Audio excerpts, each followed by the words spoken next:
This is crazy.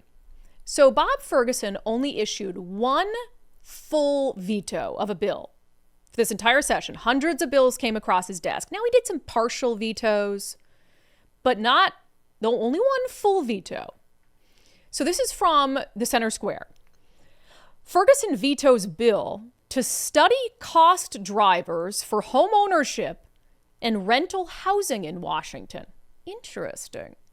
So this was a bill that had a ton of bipartisan support, which it has to have. I mean, it was a Republican bill, but it only passed because Democrats supported it as well. House Bill 1108, here's what it reads. The Washington state, so it would create a requirement that the Washington State Institute for Public Policy must conduct a study researching, analyzing, and determining to the extent practical the primary cost drivers for home ownership and rental housing in Washington state and produce a final report. So I know what you're thinking, like, well, some of these studies and task forces are worthless anyway. And I tend to agree.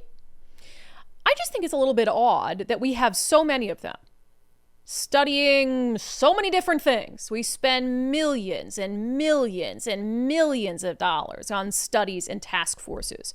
There were many studies and task forces that Governor Bob Ferguson gladly signed into law this legislative session that didn't have bipartisan support. This one had bipartisan support and he vetoed it. I know you guys are smart enough and you're thinking the same damn thing I am. Why would Governor Ferguson veto a study to determine what's really causing high rents and a lack of housing affordability? Well, I have an opinion about it, but I thought I'd ask the bill's chief sponsor, State Representative Mark Clicker, a Republican representing the 16th District, why he thinks the governor vetoed his bill. Talk a little bit about what your hope was, because you told me you've been working on this for a couple sessions now. It finally gets passed. What did you want out of it? What was the goal? This was not an ordinary task force bill. This bill took people, everyday people, that experience what's going on with unaffordable housing. Everything from contractors, developers, realtors, tenants, economists, utility districts, labor unions.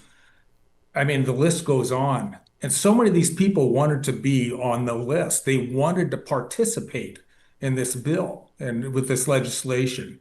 I introduced it last year. It made it out of the Housing Committee, but it didn't make it out of appropriations. So I redid it this year. I had Representative Peterson co-sponsor it with me, and it made it all the way through to the governor's desk. But the thing is, instead of bureaucracy making a study like Commerce did here this last year, and it means nothing because they really don't understand it. But this would have made a huge difference.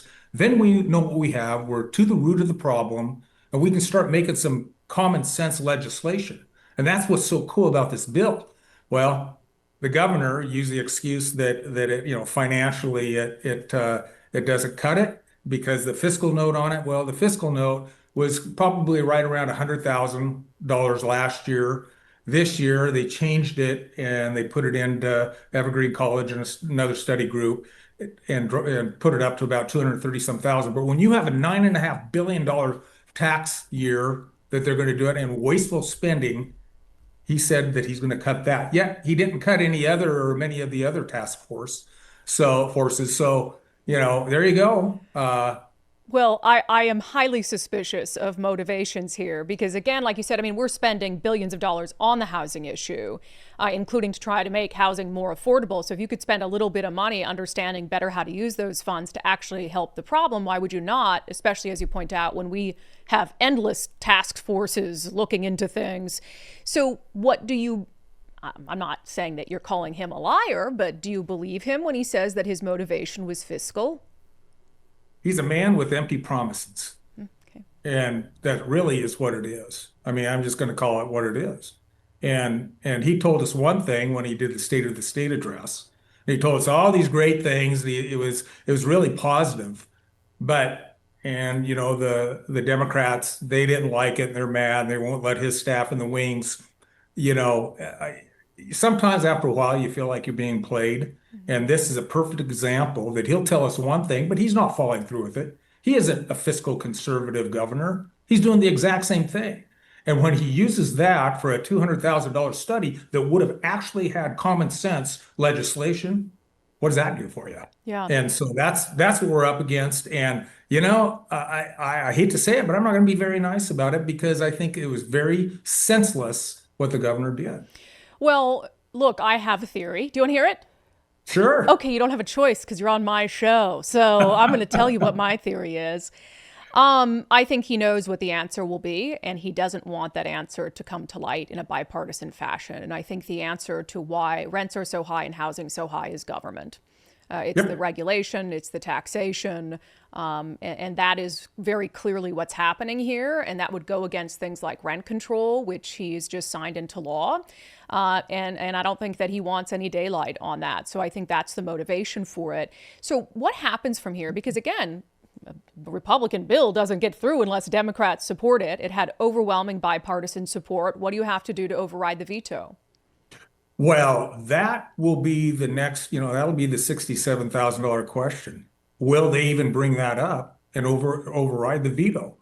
Now, what's so funny is that you nailed it. I mean, one party rule, at least in the governorship, for over 40 years, and one party rule since what is it, 2002 in the House, and now the Senate's starting to catch up with their one party rule, and all that legislation is hindering and hurting the people in the state. Now, it's like the old saying of the frog and water, and that's exactly what happened. Our people do not understand it.